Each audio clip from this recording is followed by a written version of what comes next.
अस्सलामुअलैकुम जी, मैं ਤੁਹਾਡਾ ਵੀਰ ਮੁਜ਼ੰਮਲ ਤੇ ਤੁਸੀਂ ਦੇਖ ਰਹੇ ਹੋ ਮੇਰਾ ਚੈਨਲ ਆਪਣਾ ਐਗਰੀਕਲਚਰ।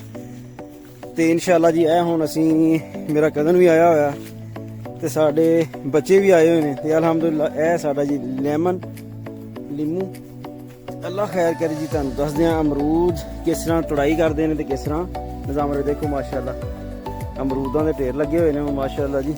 ਤੇ ਇਹ ਦੇਖੋ ਜੀ ਮੈਂ ਆ ਗਿਆ ਇੱਧਰ ਤੇ ਇਹ ਸਾਡਾ ਕਜ਼ਨ ਮਾਸ਼ਾਅੱਲਾ ਜੀ। ਮਦਰ ਸਾਹਿਬ ਕੀ ਹੋ ਰਿਹਾ ਜੀ?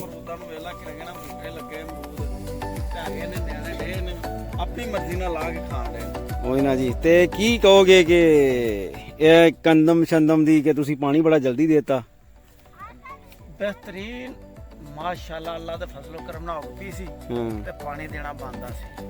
ਸਹੀ ਹੋ ਗਿਆ। ਤੇ ਇਹਦੇ ਚ ਕੀ ਫਲੱਡ ਕੀਤਾ ਜੇ? ਕੀ ਇਹਨੂੰ ਕਿਹੜੀ ਚੀਜ਼ ਲਾਈ ਜੇ? ਯੂਰੀਆ ਤੇ ਬੱਬਰਸ਼ੇਰ ਖਾਦ ਪਾਈ ਜੇ ਸਿਰਫ।